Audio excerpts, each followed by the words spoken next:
Take a girl and a guy, and they fall madly in love and form a family. Sprinkle in some counseling degrees and a doctorate, a dream of transforming relationships as we know it. And 20 years later, we give you power couple Dr. Ray and Jean Kadkodian. And this is their podcast, Couples Synergy. Hello, and welcome back to another episode of Couple Synergy with Dr. Ray and Jean. Hi, I am Dr. Ray. And I'm Jean, and this is our podcast about love, marriage, and relationships. Check us out online at couplesynergy.com or on Facebook and Instagram at Couple Synergy. And please subscribe to our podcast, leave us a review, or send us any suggestions on topics you'd like to hear more about.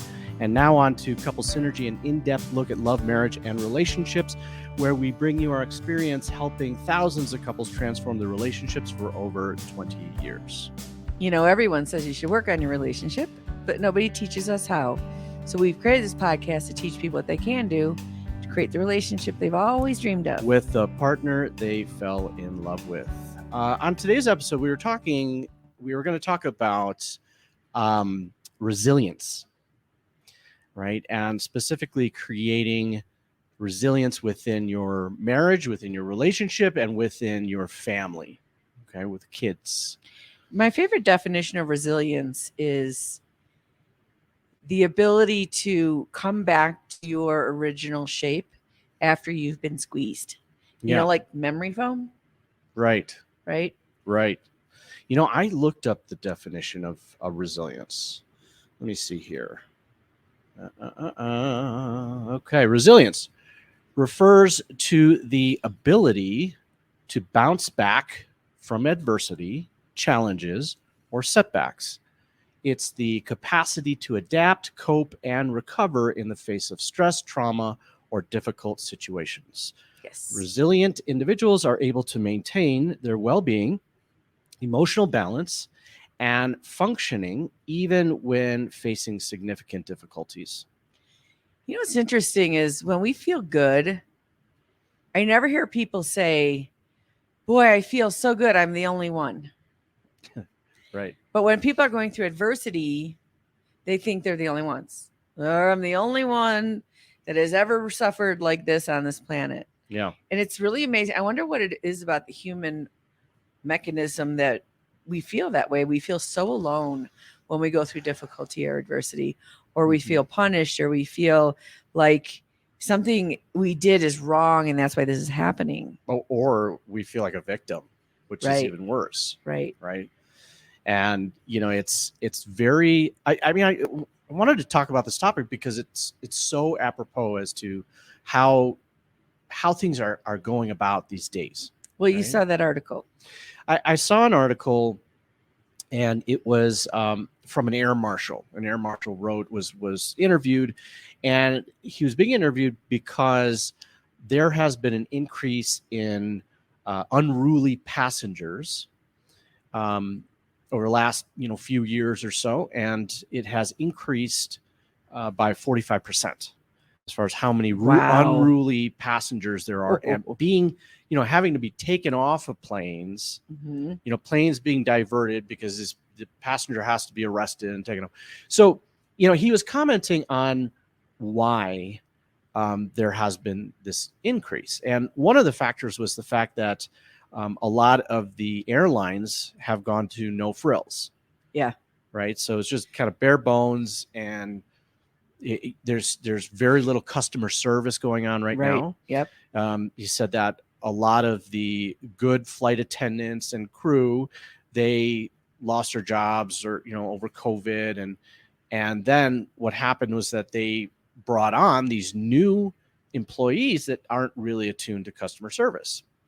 And so that's the number one factor. The second factor that he brought up was the fact that there is this selfish entitlement that is just widespread across the board of all people.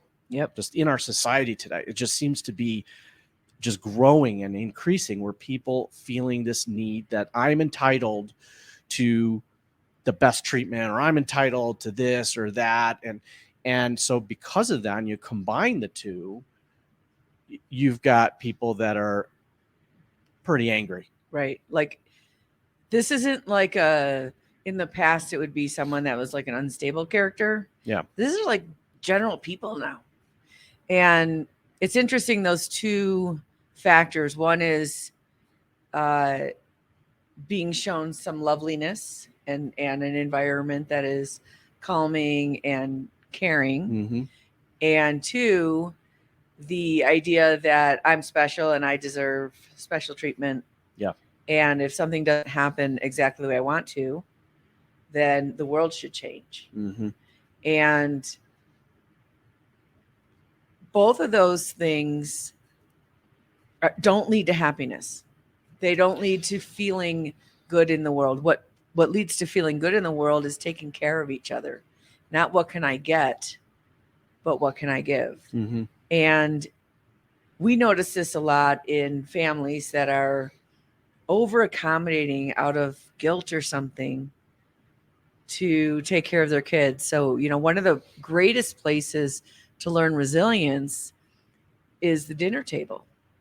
At the dinner table, you are, if you follow the rules of dinner table, right, you should wait till everyone's seated.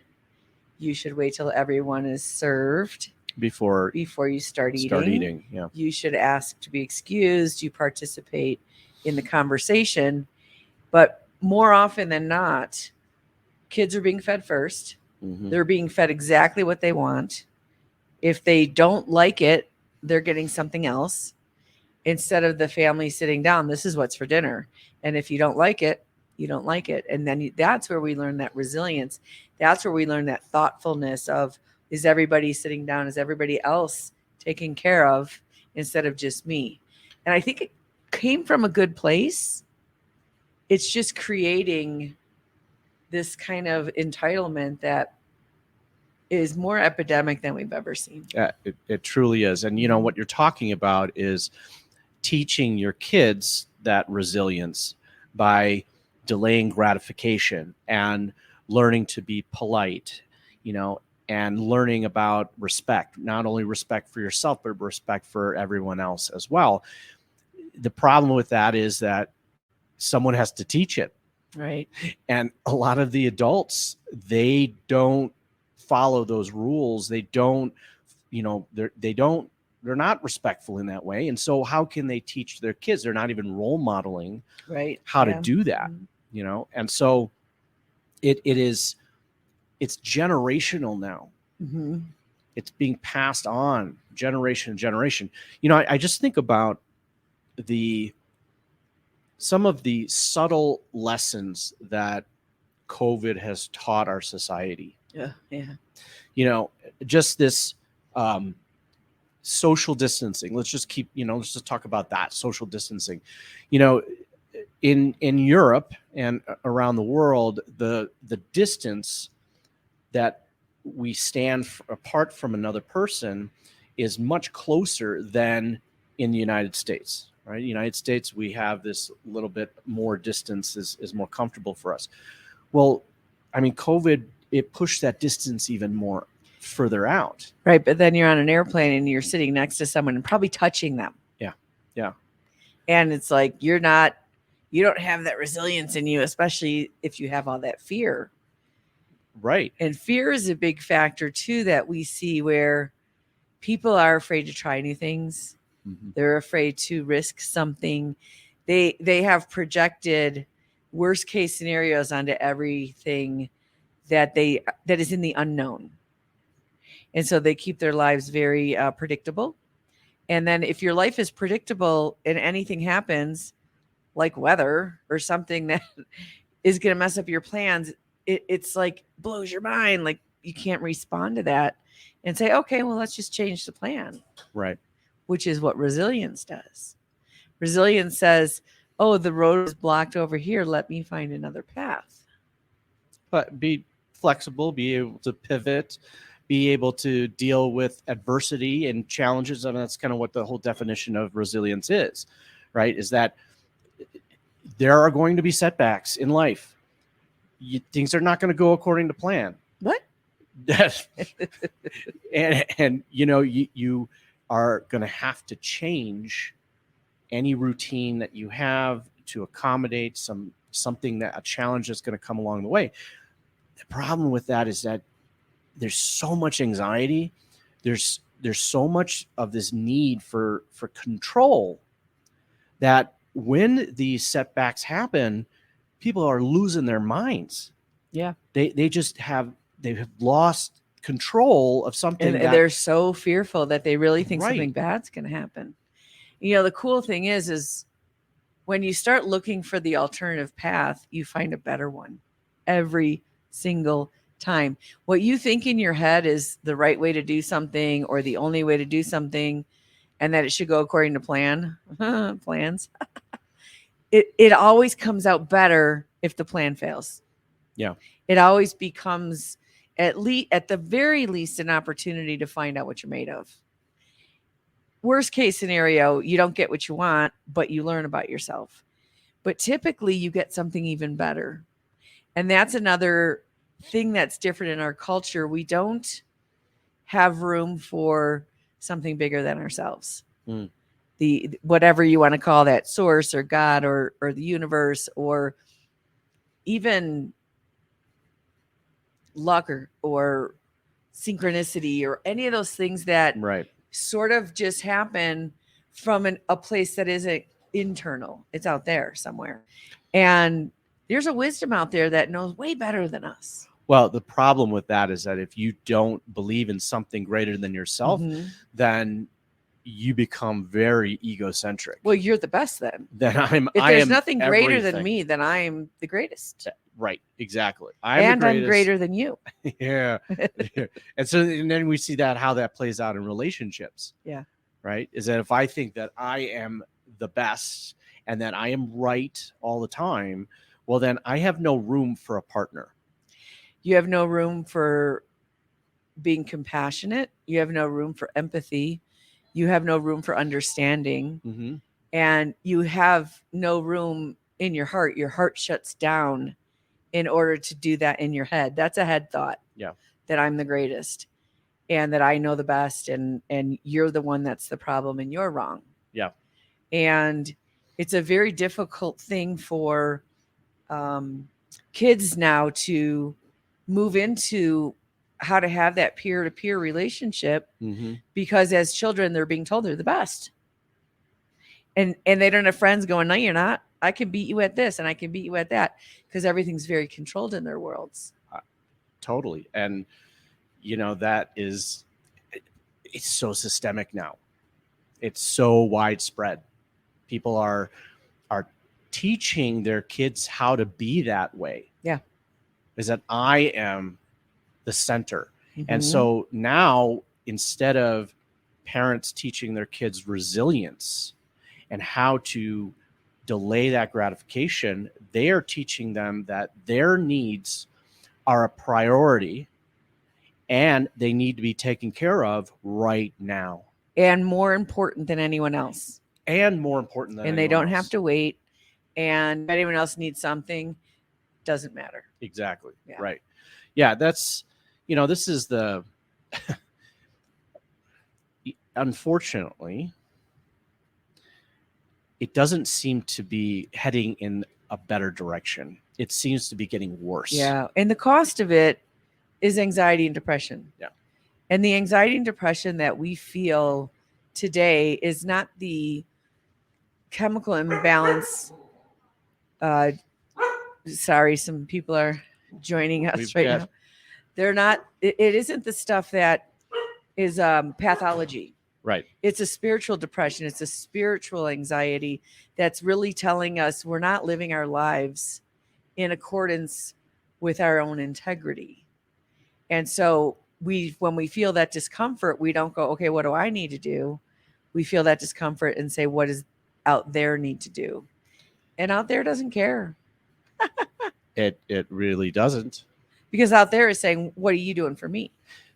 So it's this, again, an egocentric type of society where it's like, what's in it for me? Yep. And when a relationship echoes that, it is then all about competition. Yes. My needs, right? You are not meeting my needs. And you never, it just makes me think of that the story that of Saint Michael brings this guy wants to see heaven and hell. Yeah. Right. Wants to see what it looks like. And he goes down into hell. It takes him down in hell. And he walks into this room, which has got this huge banquet table. And all these people are sitting around this banquet table. And there's so much food on the table. But everyone around the table is starving. They're all emaciated. Right. And they have these long forks. Hey, come on in. So they have this. They have these long forks, and they're sitting around the table. And he sees that the reason why they're all emaciated and everything is they're taking these forks, and they're stabbing the food, and they're trying to feed themselves. And the forks are too long; they can't get it in their mouth. Right. Mm-hmm. And then Saint Michael takes him up to heaven. And in heaven, he walks into the same similar room, huge banquet table, all this food, and all these people are surrounded the table, and they're happy and they're well fed. And he sees they all have these same long forks, right? And then he sees the reason why they're happy and well fed is they're taking the forks, they're stabbing the food, and they're feeding the person across the table, right? Mm-hmm. And so, in that example there, you think about it is, in a relationship, it's only healthy if you are feeding your partner, right? Right. There's no us if it's I'm more important. If I'm the greatest, then you can't be. Right. And there's no space for us, because why would I want to be an us with someone I'm better than? Yeah. So we have some special guests today. You guys might recognize their voices, Aaron and Monya. Thanks for joining us. Thanks for having us.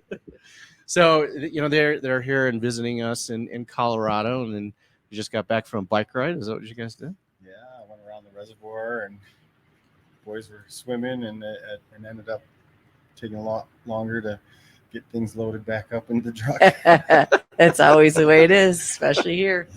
Yeah. That's interesting. We were just talking about plans and how when plans go wrong, we can freak out and hate it and think it's not fair and why is this happening to me and feel like a victim. Or we can go, okay, where's the next path? Where's the correction of that? And in my experience, it's usually better. How about for you guys? The outcome, whatever happens that you weren't planning on, ends up kind of either being a life lesson that you learn about yourself or something even better than you planned. Most of our plans seem to be more like guidelines than anything else. We're not big plan people anyhow, but I will say I think I'm coming into a new ability to feel that it's really your perspective all day. Everything that you're doing, it's kind of how you are able to look at it and feel about it. And that's new. I haven't always been able to be that way, but it's helped a lot when things do have to change. And our life does change like all the time. We're very roll with the punches is kind of the lifestyle we've had to have because of the industry that we work in, but also just who we are. But so as parents of a 9-year-old and 7-year-old, how do you teach that to your kids? How do you teach that flexibility and that resilience when things don't go the way you want or the way you thought they were going to? I mean, I think the big key is just lead by example. That's what we definitely do that. But it is hard because we got, with the 2 kids, what works with one doesn't work with the other, of course. So trying to figure out. What? So one book on parenting isn't going to work for all children? What?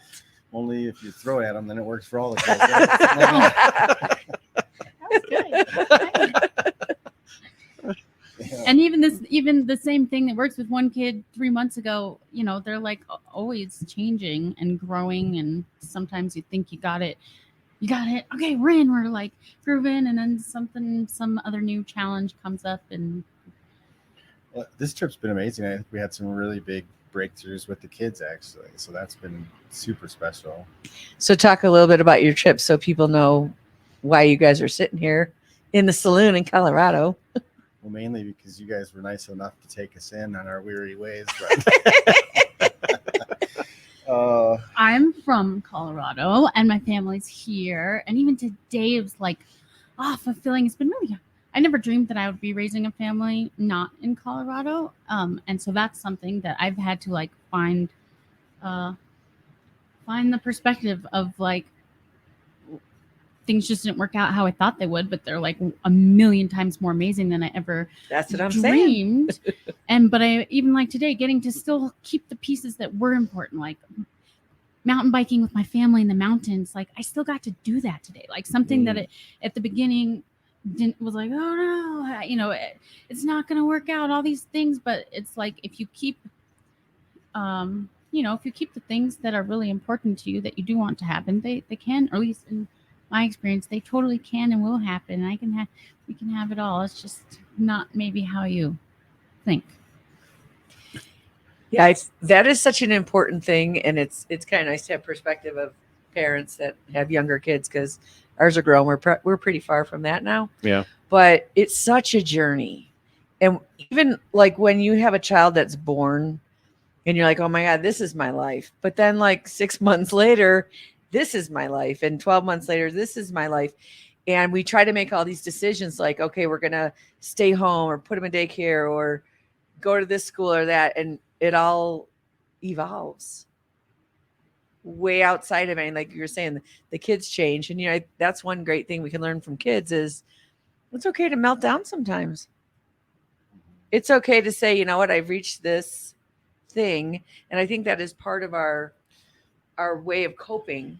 Yeah, it's and then to grieve that and find the next path. It's okay to melt down sometimes, but just not as an inconvenience to other people. Right. But it doesn't mean that, oh, now I get my way.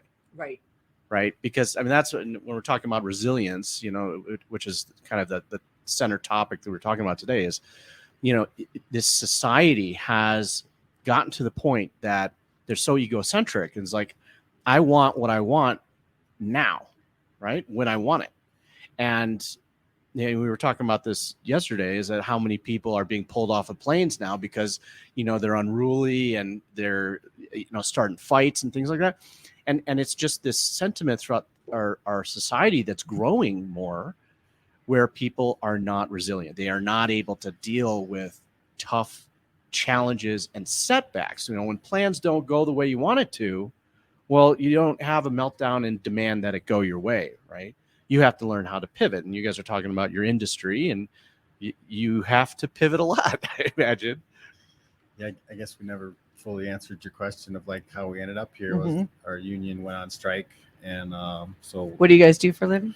We're both stunt personnel. We do stunts for film and television. So they said dying wasn't much of a living. I guess they were wrong. No, it's been great. It's been a wonderful time, but with the business, it's pretty fickle. So there was a writer's strike, and then the Screen Actors Guild, that's our union, we're on strike. So work's kind of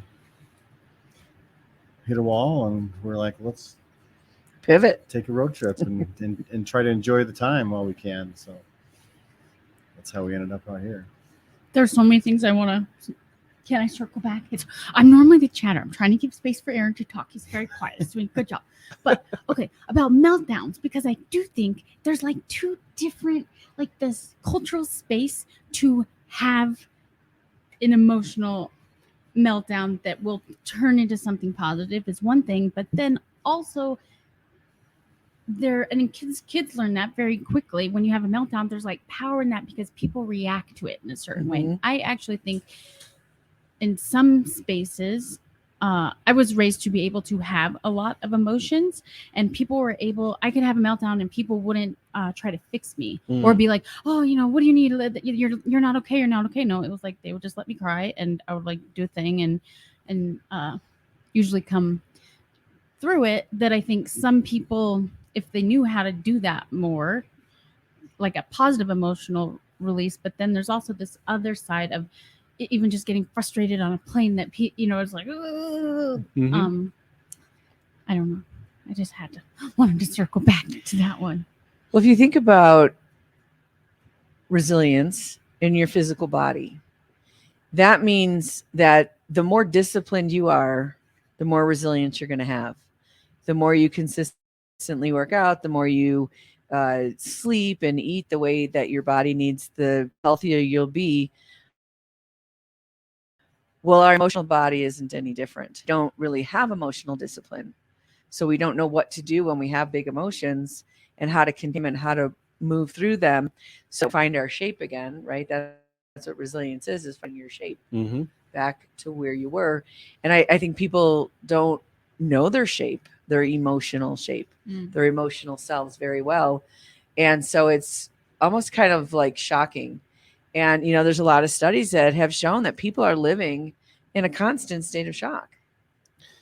For sure. Mhm. Right. Everyone's almost like having a traumatic response to Yeah. life. Mhm. Right. Mhm. And we were talking about COVID earlier and just how what COVID has kind of taught our society, right, is a lot of fear, and fear-based type of thinking and a fear-based approach. And so you see that filter down into relationships and into, what parents are teaching their kids. Kids, a lot of kids grew up with masks and knowing masks as a normal thing and staying away from people, versus going up and hugging your grandparent, right? Well, don't hug your grandparent because you're going to give them COVID or, and so this underlying fear that is being promoted and being spread worldwide is, I don't know what the long-term ramifications are for that. Not good. I couldn't see it as being good, unless there's something that we can learn from it to be able to swing back A tipping point. where Mhm. we are now able to actually learn how to have a connection that is genuine, right? And that's real. And it's not focused on external things. Yeah, I was thinking back to, the messages that we get in life. And, when I was a kid, if someone was bugging me, I was told to ignore it. And it's not a lovely thing to hear, but at least it's something I had the power to do. Mm. As opposed to, all right, I'm going to come out there and I'm going to fix this other person so they stop making you uncomfortable. And that is part of that resilience of what do I have the power to do in a situation? Because you only have power to control yourself, not another person. And that's not being taught so much anymore. No, not at all. No. And, one of the things that in the definition of resilience is it talks about how to teach that in your children. And one of the ways is role modeling, right? And I imagine if your kids are watching you be set on fire multiple times, they would learn about, being resilient and being able to deal with difficult situations. That's Or right. even, just doing all of the acrobatic and stunt work that the two of you do. It takes a lot of stamina to be able to do something like that.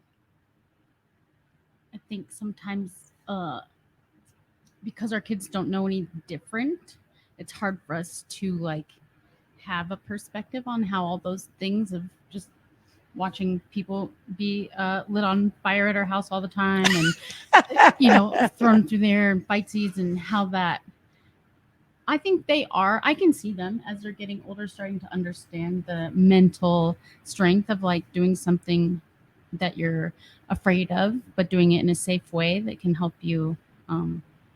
It's kind of the rush we're always chasing. Yeah, resilience is hard to, especially as a parent. If you want to teach that, you can, how do you do that? There's no set roadmap, especially because every person's so different. So trying to figure that out has been challenging for sure. But I think we do often push them outside of their comfort zone as much as possible, and that seems to make a pretty good difference. But with both of our two kids, one of them, he gets a lot more. What's the best way to explain that one? He gets derailed off of his focus pretty easily, and lets the emotions take over. Whether if he, like just recently, he wiped out on his bike. Today? No, Okay. not again. This was just last week, I guess it was, and so he wipes out on his bike, and I look at him, and he's okay. He's got a little road rash, but I'm like, okay, let's go. And he was just so mad. He was just hate pedaling, and not paying attention and being mad, and only focused on what went wrong. And then he wiped out again. Oh, Yeah. And this time it was just me and him there, and I didn't say a word. I'm just looking at him, and he gets up. He already knew the answer. Starts going, trying to talk to him, and I wasn't working out.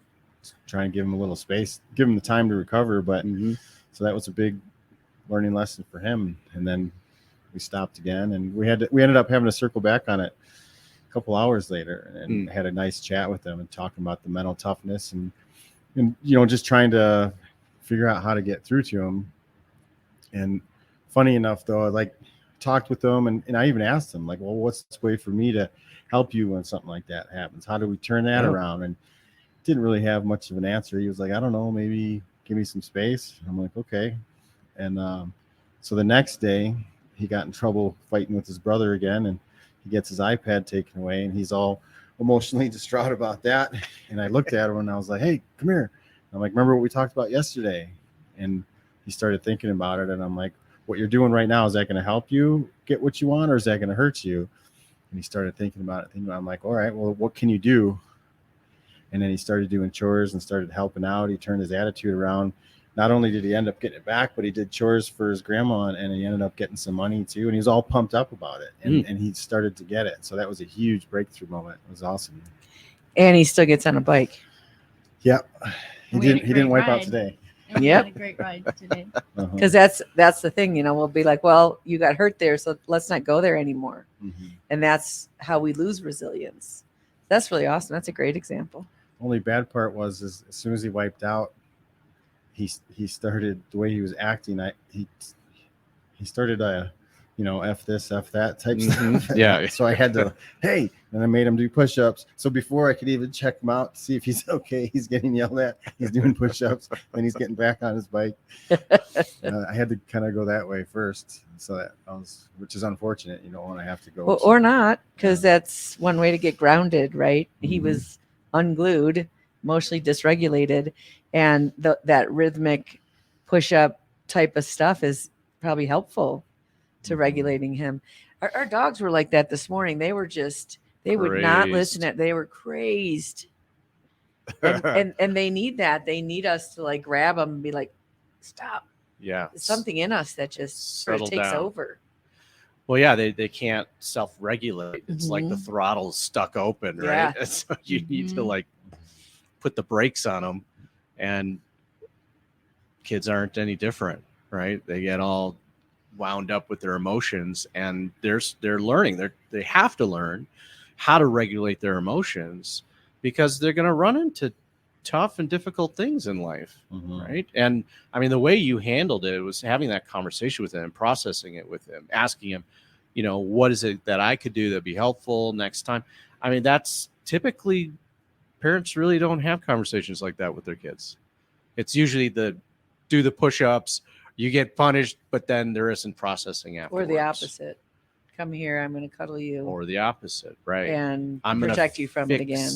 this problem for you, versus you figuring out how to fix it yourself, right? And that's kind of what you're talking about, Monya, is that you were allowed to have the emotions, which is great, right? Because we have to be able to express emotions, but no one came and fixed things for you. They didn't come and bulldozer, all the obstacles away from you. The push-ups have been, we tried everything before that. Actually, we tried the timeout, we tried the other stuff, and the timeout stuff seemed to almost make it worse because they stayed mad longer. Right. And then with that, usually they're fighting together. It was just like, hey, we had talks about it. We do Mhm. push-ups together as a family anyway. It's not a big deal. It's just, hey, they do it. They look at each other and do the push-ups super angrily, and then they get up and it's over. It's done. They don't come back to it, as opposed to a timeout where they storm into the room and they slam the door and then they're throwing stuff around. They're just thinking about it. And yeah. There's no outcome. That it just didn't seem to work very well. Mm-hmm. They definitely do their push-ups better for you than they do for me. That's what else is very interesting to see, is things that Aaron does to help them turn their emotional state around doesn't always work when I try to get them to do that, and vice versa, because everyone's also so different with their mom than they are with their dad. And I think your mom, I feel like is like always that person that you kind of can be the most emotionally vulnerable with, or a little innately. Mm-hmm. That I want to be able to hold space for that more than Aaron can, because we're a good team that way. But also, and sometimes that works. Sometimes I like, just go to your room, take a break, and don't, when you're ready to, when you've turned it around, come back down. And that does work for me and them sometimes. Because if I'm like, do push-ups, they're like, no, I don't want to. It's different when Aaron Crippen tells you to do push-ups than when I tell you to do push-ups. It's a good combination, I guess, for sure. Because being a military person, that's a big part of basic training, right? Is they do all sorts of things to irritate you, and you can't do nothing about it, and you just gotta sit and take it. And if you do something about it, everyone gets in trouble, and it's 10 times worse. And so you learn that emotional regulation and that resilience in the strength and the power of your thinking and your restriction to just emoting your dysregulation, and meditation does the same thing. And, meditation simply means being an observer of yourself. And it can be in motion, it can be in silence, it can be moving or sitting. And we don't do enough of that type of reflection stuff where we come back and really sit in something like, why am I so irritated right now? Or why does this thing happen? Like when you're mad, everything goes worse. And you fall down again. Right. It's like when you're mad, you ask yourself a lot of questions in your head that don't help with that. Yeah.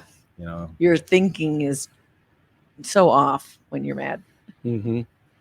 That the physical shift, the shift from anger to focusing on something physical.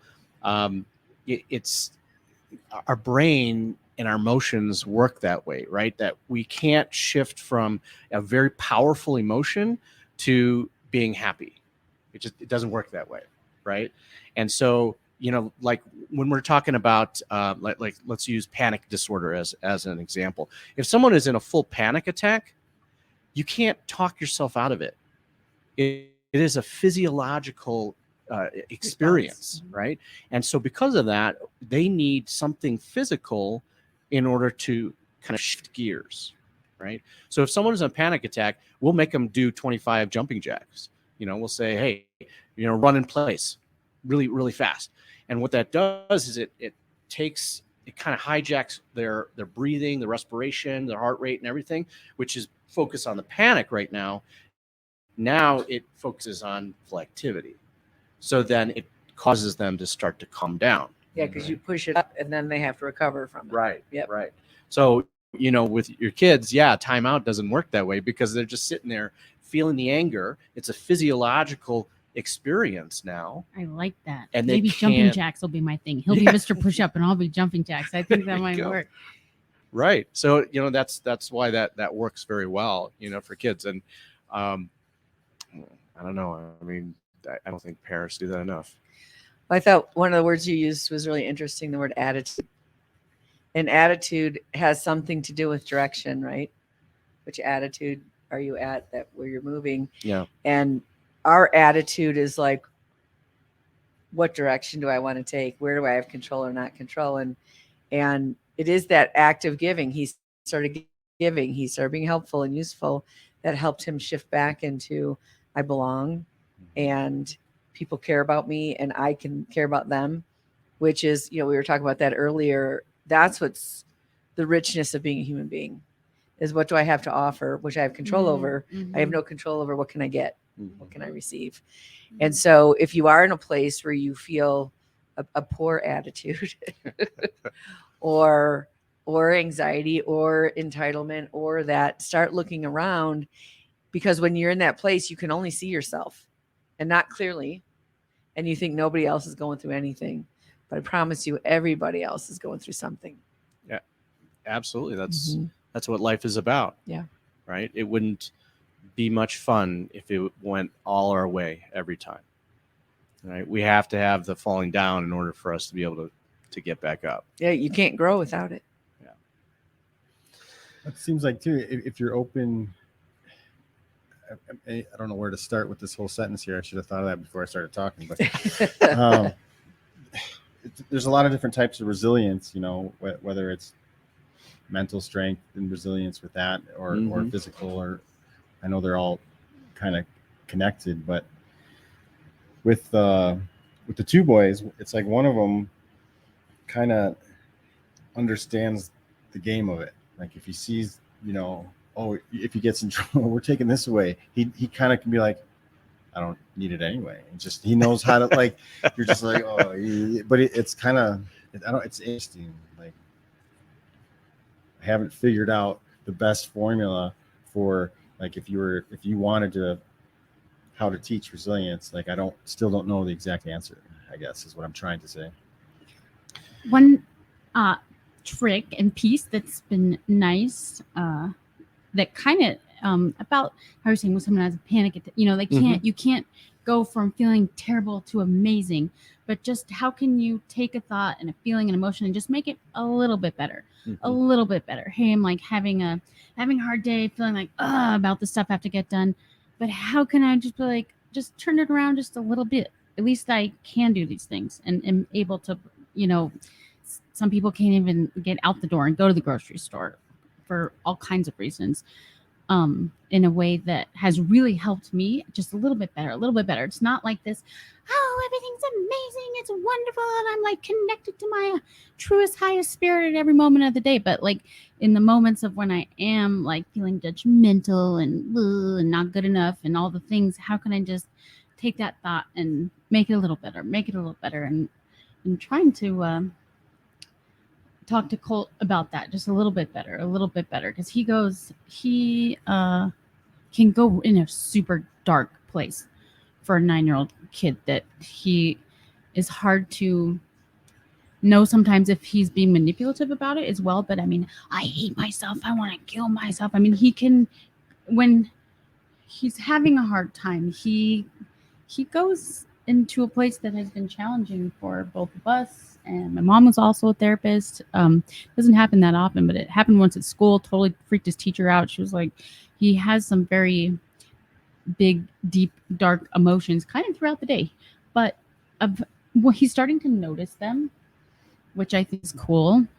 Even just starting to be aware of his, because we're talking about it a lot, his emotional state throughout the day. And,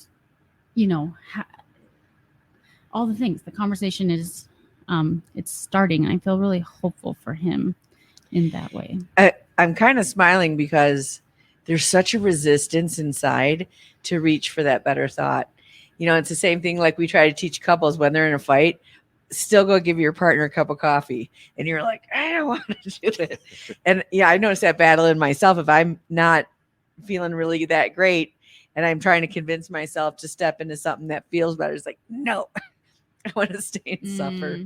Isn't it funny? I mean, it's human nature. It's not an easy thing to do. And that is part of resilience is letting go of this protective emotion of being angry or down on yourself and reaching for something that maybe feels better, but you also have less control over, but is allowing you to have that resilience and that flexibility to open up to something better happening.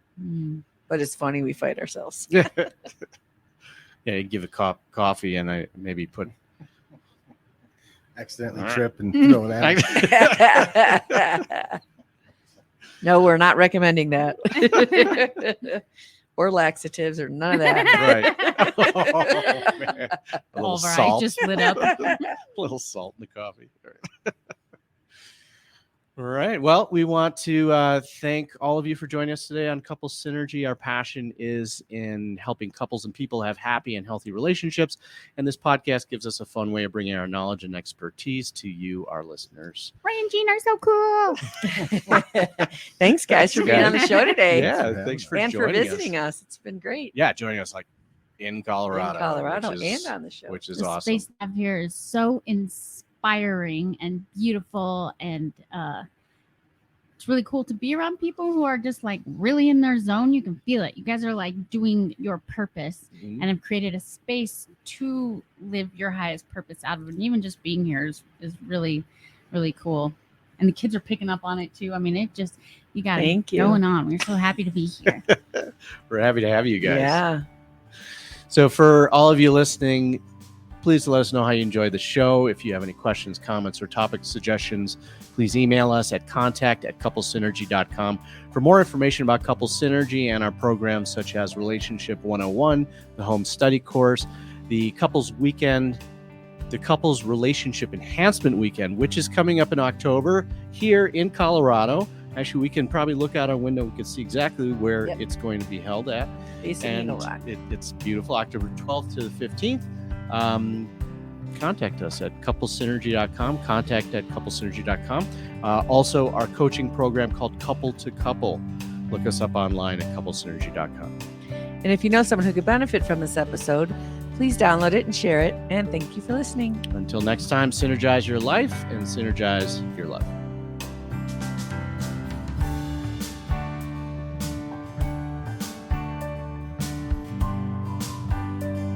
You have been listening to Couple Synergy with Dr. Ray and Jean Ketkodian.